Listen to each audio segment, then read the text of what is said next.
Mas graças a alguns policiais, inclusive o seu primo, Hussein, maravilhoso, em menos de 24 horas ele identificou o criminoso que estava praticando o crime as de stalking ameaças, contra você, as ameaças de morte, de estupro, de esquartejamento. Seu primo, em vamos menos de falar 24 sobre horas. isso, que eu cheguei aqui e falei, meu primo te mandou um beijo, né? Aquele policial também. Dela, quem que é seu primo? Eu falei, o Hussein. Dela, meu Deus, não só seu primo, mas ele que fechou o meu caso, né? De stalking. Como foi isso? Que ela foi ameaçada de ser decapitada, de ser estuprada e morta. Conta, foi esse ano, é muito recente, Foi esse ano. As minhas redes sociais são abertas. Eu tenho os canais também para poder falar com todas as pessoas, tanto o site, a minha rede social, Facebook, Instagram, etc. Tudo aberto. Só que eu não vejo as mensagens, né? De forma direta, eu não vejo. Algumas mensagens eu não vejo. E quando eu estava no sindicato dos delegados, lá no sindicato, uma secretária recebe uma ligação e ela acha muito estranha a ligação. Ela fala, doutora, tem uma situação muito estranha aqui, eu posso passar para você? Eu falei, o que é? Tem uma pessoa querendo ser sindicalizado, só que ele não é delegado, e ele começou a falar umas coisas meio viajando e tal. Ou seja, ele ligou pro sindicato. Aí eu fui falar com ele, aí eu falei assim, oi, você quer o quê? Fui começar a perguntar. Aí quando ele fala assim, eu quero ser sindicalizado, como é que eu faço? Eu quero ser policial. Eu falei assim, olha, você tem que prestar concurso e ser delegado. Aí ele fala, você não viu as mensagens que eu te mandei? Você não responde? Quando ele falou isso, eu já vi que era alguma coisa estranha. Já desliguei o telefone, fui ver em todas as redes sociais qual eram as mensagens. Aí eu vi, desde novembro, ou seja, já fazia um tempo que ele me mandava mensagem. Mas assim, muitas mensagens. No Instagram? Muitas. No Facebook. No Facebook. Mas muitas. E o meu marido também é policial. Meu marido conhece o Hussein. Aí falou, já sei, quem é a melhor pessoa lá nos crimes cibernéticos, né, na delegacia especializada do DEIC. Aí vamos já falar, a gente foi que na stalking delegacia. Foi configurado como crime, né? Só que esse ano. No meu caso não era. Ainda foi não tinha sido? Não, foi dia 1º de abril, dia 2 de abril, alguma coisa assim, foi promulgada a lei. E no meu caso foi anterior, foi em fevereiro. E nisso, a polícia, de forma muito eficaz... Aí eu parabenizo o Hussein, na pessoa do Hussein. Beijo, Hussein. E ele nem me contou isso. Pra ver, ele foi quem assim, é bom, humilde, né? Não precisa falar. Não fala, ele é reconhecido. Exato. Ele é reconhecido. Um dos grandes talentos da Polícia Civil do Estado de São Paulo. Também presidido pela doutora Maiara. Tem o diretor, doutor Gaetano Virgini, maravilhosos. E ali, rapidamente, eles identificaram tanto a residência... como endereço, a pessoa acha que internet você fica de forma anônima, não fica, você tem muito rastro ali na internet, já identificou de pronto. Só que eu me deparei com um probleminha que antes, fazendo parte do sistema de justiça criminal como delegada de polícia, eu não podia perceber. Como vítima, eu vi as mazelas do sistema de justiça criminal. A Polícia Civil, de forma muito eficaz, em menos de 24 horas, identificou. Relatou toda aquela situação para um mandado de busca na casa deste criminoso, porque, inclusive, foto de arma e de foice ele mandava nessas mensagens. Nossa. E aí a gente teve que esperar 1 mês, 2 meses, 3 meses, até o Poder Judiciário deferir a ordem, porque a gente não pode atuar fora do Estado Democrático de Direito. Claro. E é salutar que seja assim. Para a gente preservar uma democracia, a gente tem que agir de acordo com a legalidade. Então, a gente não poderia ir na casa, sabendo tudo desse criminoso, sem uma ordem judicial. Sim. Mandado de busca e apreensão. Somente indo para um programa de televisão, puxando a orelha do Poder Judiciário, falando que se eu, que tenho completa noção do sistema de justiça criminal, estou como vítima e tenho que ficar 3 meses aguardando um mandado de busca e apreensão, imagina as vítimas como estão desprotegidas. De violência doméstica, as vítimas, mulheres de qualquer crime, até homens, mas assim, crimes de ameaça, qualquer outro tipo de crime. Se não tem o aparato do sistema de justiça. Você ficou 3 meses ali vulnerável. Digamos que assim, eu não sou uma vítima comum. Sim. Vulnerável, eu não como alguma colocaria, outra pessoa, eu né? não colocaria, eu não colocaria que eu sou vulnerável. Eu não me considero vulnerável. Mas eu alterei sim a minha rotina. Tive que ficar 24 horas alerta e ninguém consegue ficar 24 horas alerta. Toda vez realmente cada cada hora eu me movimento de uma forma diferenciada. Claro, nós temos o preparo para conseguirmos nos defender. Mas a gente não pode se colocar de forma exposta ou subestimar criminosos. Eu não subestimo o criminoso. O criminoso é covarde, o criminoso é mau caráter e safado, porque eles esperam a vulnerabilidade e a distração da vítima, claro. Então, eu saí da minha zona de conforto, tive que ficar em alerta 24 horas, estou em alerta 24 horas. Por quê? Para ter o desfecho, veio o mandado de busca e apreensão. A equipe de investigação do caso foi até lá, conduziu o criminoso até a delegacia. Mas, aqui no Brasil, o crime de ameaça é um nada jurídico. À época foi colocado como ameaça. O stalking, que é o crime de perseguição, não mudou muito a tipificação penal. E o que aconteceu? Ele foi ouvido, falou sim que praticou os crimes, está tendo um processo. Os objetos foram apreendidos todos, mas ele saiu pela porta da frente. Porque não teve um flagrante. Mesmo se houvesse um flagrante, não teria uma justificativa legal para poder embasar o encarceramento dele. Não teria. É porque, na verdade, é assim... Ele não cometeu o crime, né? Eu digo assim, ele tá falando que vai fazer, mas até que ele faça... Só que quando a gente fala nos Estados Unidos, um crime de ameaça, vou te matar. Pronto. Não é um nada jurídico. Aqui no Brasil é um nada jurídico. Espera-se concluir aquela... Quando você anuncia um crime hediondo, no caso, vou te matar, vou te esquartejar, vou te estuprar, e que muitas pessoas, antes de serem mortas, são vítimas, sim, do crime de ameaça, sim. Aqui no Brasil, nada se faz. É o que a gente vê várias vezes na TV, a mulher morrer com cinco papéis na mão de distanciamento, não sei o quê, o cara lá. E ela morre por quê? Porque o cara chega na casa dela, arrebenta a porta, mata. Às vezes não precisa estar nem armado, porque fisicamente falando, se o cara resolver matar uma mulher, ele mata com o que tiver na frente dele. Uma garrafa de cerveja mata. E ela, mesmo que ela tenha tempo de ligar, se a polícia demorar 5 minutos pra chegar, ela já tá morta. Já tá morta. E... Cris e Yas, eu queria falar uma coisa, porque vocês sabem que a vítima, ela é muito estigmatizada, ela é muito julgada, pré-julgada. A gente viu vários casos em que a vítima, ela tem que se explicar por que é vítima. E eu achei maravilhoso que vocês, nenhuma de vocês duas, porque eu falei sobre esse caso e nenhuma de vocês duas fizeram a pergunta que todos fazem. Você já conhecia ele? Vocês não fizeram essa pergunta. Por que as pessoas fazem essa pergunta? Porque a mulher tem que ter feito algo. Será que você não ficou exposta demais na internet? Será que você não prendeu alguém? Alguém que você já magoou? Será que... Pra mim, as perguntas sempre eram... Você já prendeu alguém? Ele ou alguém da família? Quer dizer que você tem como vítima... que justificar o porquê você está sendo vítima. E talvez porque a gente, como mulher, também já foi, porque eu sei que eu já fui e sei que a Yas também já fomos vítimas de stalker. Sim. Não ameaçador assim, no meu caso foi um maluco, que eu vou chamar de maluco porque... Criminoso. Criminoso. É porque assim, qualquer outra coisa que eu diga vai ser eufemismo, então eu estou tratando... Não, criminoso. Um criminoso que começou a me mandar mensagem dizendo que era o pai da minha filha. Assim. E insistia, já contei isso, né, Yas? E ele insistia, tipo, por que você tá fazendo isso comigo? Porque eu falei, porque você não é? E curiosamente, num primeiro momento, quando chegou a primeira mensagem, tem muitos anos a primeira mensagem, então eu ainda dava conta de responder, porque eu não tinha tanto seguidor. Quando chegou a primeira, eu conheci uma pessoa parecida com você, babá, acho que sou o pai da sua filha. Num primeiro momento, eu pensei... ok, o cara conheceu alguém parecido comigo, né?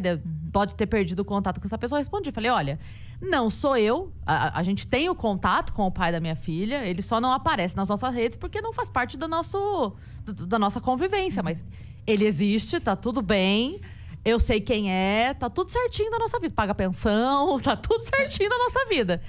Pra mim, tava resolvido. Porque na minha mente só alguém que me confundiu com alguém. Só que ele começou a insistir. E assim foi insistindo. Meses, mais de um ano, mandando mensagem, insistindo. E falando que era, porque era. E mandava mensagem pra mim, pra minha filha. Foi só a lâmpada. Foi só alguém encostou no interruptor. E mandava mensagem pra mim, pra minha filha, pra minha irmã, pra todo mundo. Não, porque eu sou. Até que a gente começou a bloquear ele de tudo. Fazia perfil novo, a gente bloqueava. Mas ainda tava, como você disse, ainda tava na lei antiga. Mas de qualquer forma a gente fica receosa, porque assim, beleza, aí eu faço um BO. E aí ele tem acesso às minhas informações, Não, aí não, a gente não, fica. não, Como não é que tem. funciona? Não, você pode, inclusive até indico ir na Delegacia de Crimes Eletrônicos. Cibernéticos, né? Cibernéticos, ali no DEIC, ali no Palácio da Polícia. Uhum. No caso das investigações, elas não vão ter, o criminoso ele não vai ter acesso. Inclusive, ele tem alguns acessos públicos, né, seus. Sim, Até sim. porque você é uma pessoa pública. Mais do que isso, ele não terá acesso. Hoje, se ele novamente reincidir, porque a cada prática de um novo crime já se enquadra, já se tipificaria, porque o crime ele é tipificado a partir da promulgação. Hoje, já poderia ser tipificado no crime de perseguição. Ainda a pena é muito pouca de acordo com o crime, mas já daria. E na reincidência, na continuidade da prática desse crime, poderiam outros crimes ali, como... até de adulterar ali na fase da investigação do processo, ele tentar atrapalhar as investigações. Alguns outros crimes a gente poderia tipificar quando ele continuasse reincidindo. Mas vai ser encarcerado? Não vai. Não vai. Mas é uma forma de a gente tentar fazer com que, de acordo com a lei, ele seja responsabilizado pela prática dos atos. Não fique né? totalmente impune, né? Esse é sempre a minha questão, assim, porque eu sou pessoalmente a favor do armamento. Já conversei com algumas pessoas sobre isso, já fiz curso sobre isso. Pessoalmente, sou a favor do armamento. Porque é uma questão, pra mim, esse tipo de coisa. Porque aí, ok, é como você disse, vai ser encarcerado? Não vai. E aí? E o dia seguinte? E eu divulgando o show? E sabendo onde eu tô? E sabendo que hora eu vou e que hora eu volto? E onde... Porque não tem como. A minha vida é agenda de show. Eu digo onde eu vou estar, que hora eu vou estar. Entendeu? Você tem rotinas fixas de rádio e podcast. É isso. Então, eu já fiz curso, assim, de defesa pessoal, até pra tomar cuidado de estar alerta no trânsito, de maneiras de dirigir, direção defensiva. Totalmente. Então, assim, tudo que eu posso fazer, eu vou fazendo pra ter o máximo de cuidado possível, né? Porque, enfim, é o que você falou, ele vai esperar o momento de distração. vulnerabilidade. E eu também não falo agora em nome dos delegados de polícia do Estado de São Paulo, uma das minhas funções também é essa, refletir a vontade da classe, falar em nome dos meus pares.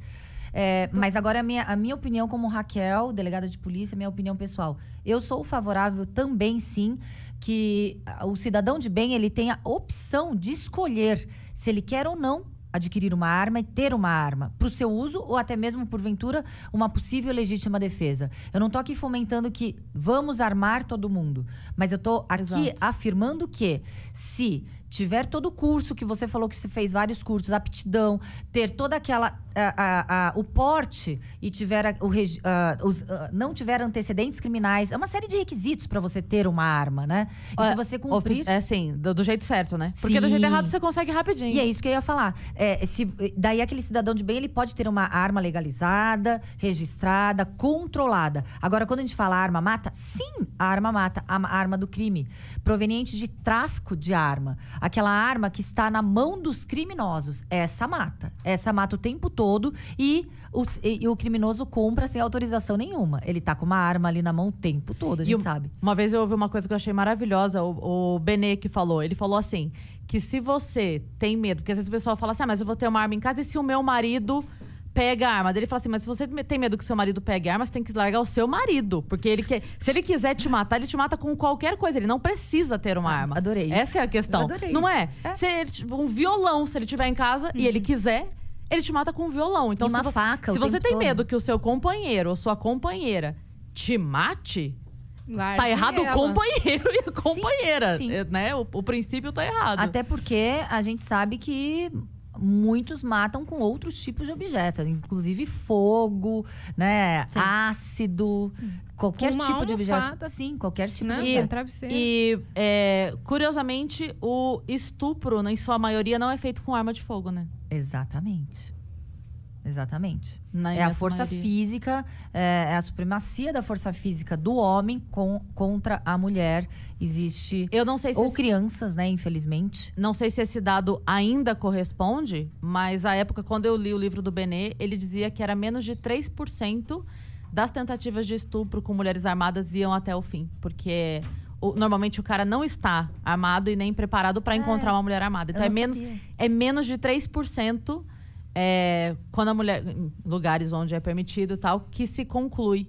Eu não tinha acesso a isso. Eu não sei se ainda mas a época, quando eu li o livro, era essa estatística. Eu não tinha acesso a essa informação, mas assim, é muito importante que a gente fale. A arma tem que estar no corpo o tempo todo. Adianta uma mulher estar armada, estar com uma arma na bolsa.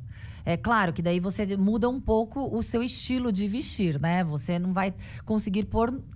Por exemplo, se eu tô num plantão numa delegacia, eu tenho um cinturão tático, eu posso pôr um vestido e a arma ali. Mas se você geralmente você vai ter que usar calça para poder ter a arma de forma velada, ostensiva não. E o que acontece? As mulheres, elas têm que ter... não podemos afirmar, a mulher está armada, ela vai estar protegida. Não, elas têm que treinar, ela tem que manusear, ela tem que estar o tempo todo operando aquela arma. Como um automóvel. Você tem que estar o tempo todo dirigindo para você... Você pega habilitação de automóvel. Você vai pegar uma autoestrada até o Paraná, sabendo que é super perigoso? Não. Você tem que estar treinando diariamente. Diariamente, você tem que... Diariamente não, porque é muito que eu treino uma vez por mês. Mas você tem que estar treinando. Você tem que ter aquele regularidade. Você tem que estar com contato. Você não pode ter uma arma ali, achar que muitas vezes aquela arma pode até te prejudicar. Sim. Por exemplo, se estiver numa bolsa. A sua arma estiver numa bolsa, não estiver com tá você muito fora do seu de alcance, pronto né? alcance. Sim. A gente estava falando de stalking, eu queria contar também os meus relatos, né? Eu tive 2 situações. Uma situação... depois que o delegado Paulo Bilinski veio aqui num dos episódios do Vênus, aí deu um rolo lá e o pessoal começou a fazer ataques contra mim. Mas era haters ou chegou a ser um stalking mesmo? Não, eram haters que me ameaçaram com mensagens de ameaça de estupro e de violência. E isso chegou, inclusive, lá nos ouvidos do Hussein pelos grupos. Ele não viu, mas chegou até ele pelos grupos. Ele veio de prontidão falar comigo. Ele falou, Yas, se você quiser, vamos lá na delegacia. Não vamos deixar impunes. Então, eu sei que eu estou resguardada, mas teve essa situação. E as pessoas vivem relativizando as mensagens que eu recebi, falando, é online, a internet é esse mundo, ela tem que entender. Não. A internet não é esse mundo. Eu não tenho que ser ameaçada por estar fazendo meu trabalho, entendeu? Yas, e eu ainda falo mais. Os criminosos, eles devem ser responsabilizados, sim, porque não existe nenhuma justificativa para a prática de crime. Se, de repente, houve opiniões colidentes e, de repente, as pessoas não gostaram de algo da sua opinião, não é te ameaçando ou praticando crime que vão te calar. Cada um vai falar o que quer e vai pensar da forma como quer. Sim. E esses criminosos, eles têm que, sim, ser responsabilizados. Eu incentivo você a dar continuidade, sim, porque a impunidade, se ela ficar reinando, as pessoas são incentivadas. Porque se você não tem a certeza do castigo, você faz o que você quer. Então, você tem que, sim, responsabilizar criminalmente, nem que seja um pouquinho, de acordo com a nossa lei. A gente tem que fazer até popularmente, a gente tem que ter um clamor popular que alguns crimes, as penas sejam alteradas, né? Mas então, seja responsabilizado com a legislação vigente que nós temos. Eu acho que passou do tempo em que a mulher, ela é culpada por ser vítima de um crime. Ela é culpada por ter uma opinião. Passou do tempo da mulher ser culpada por vestir um biquíni, ser culpada, né, de um estupro porque está vestindo uma roupa sensual. Passou do tempo. A gente tem que se posicionar sim e conte com todo o meu apoio e solidariedade para isso. Obrigada, delegada. E aí o outro caso foi uma coisa meio doida assim que rolou por alguns meses, inclusive terminou agora, de um garoto que ele estava agindo como um stalker. Ele me mandava mensagem, isso por meses, todos os dias, falando o tempo todo. Tudo que acontecia no dia dele, ele me contava. Tudo que acontecia no dia dele, só que ele achava que ele namorava comigo. Então, ele me contava como se eu fosse a namorada dele. Não é meme, sabe? Esses garotos que fazem meme ou querem me contar do dia. Não, era sério. Ele realmente achava. Então ele achava que porque isso tem também, né? A gente Sim. tem. A gente consegue diferenciar, às vezes a pessoa manda alguma coisa fofa, Sim. agindo como, meu dia foi de tal jeito hoje. hashtag minha namorada, não sei o quê, brinca, fala alguma coisa. Vem almoçar aqui em casa, sua sogra fez lasanha, alguma brincadeira Fofa, assim. né? Não, Sim, a gente entende. a gente entende, mas isso realmente passou, foi... Por meses. E aí ele achava que meu pai tinha que conhecer, ele mandava mensagem pro meu pai, mandava mensagem para as pessoas da minha família, achando que ele era o meu namorado, para as pessoas conhecerem ele. Ele assiste todos os Vênus, e se eu faço alguma coisa, ele comenta no vídeo. Para de dar moral para esse cara que tá aí, para essa pessoa que tá aí, com ciúme, sabe? Com um certo... eu até encontrei uma mensagem dele, uma mensagem direta que falava assim, depois de meses, eu bloqueando os perfis, só que não tinha aquela ferramenta Agora nova tem. do Instagram de bloquear todos de uma vez. Eu bloqueava, ele fazia outro. Aí eu bloqueava, ele fazia outro. Ele começou a falar mais coisas pesadas sobre sexo. Então ele me mandava foto. Nossa. E fazia sexo virtual comigo sozinho, sabe? Nunca respondi pra ele, só bloqueava e ele vinha com outro. E aí encontrei uma mensagem dele assim: você tem 2 anos pra gostar de mim, senão eu vou te sequestrar. Não subestime criminosos. A gente viu uma situação mais drástica com a Ana Hickman, que aconteceu ali. Nossa, nem numa fala. morte. Inclusive, o cunhado dela, que agiu em legítima defesa de terceiros, foi colocado a júri popular. E demorou, né? Demorou. Foi Demorou. colocado a júri popular. Então é uma coisa assim, completamente... Há uma inversão completa de valores. Sim. E sabe o que eu falo? Olha os perfis. O nosso perfil é único, é mulher. O fato de você ser mulher dá um ensejo daquele criminoso achar que pode objetificar e que você pode ser objeto daquele crime que ele quer praticar. Sim. Então, independe de profissão, de classe social, é aquela sociedade patriarcal machista que ainda a gente tem resquícios e temos que combater diariamente. E esse criminoso que você acabou de relatar, ele não pode ser impune, não. Você tem que sim pedir a responsabilização, relata a situação. Vou te falar que muito facilmente ele será identificado, sim, criminosos que praticam crimes em redes sociais. Vocês serão identificados. Vocês serão responsabilizados. E na reincidência até presos.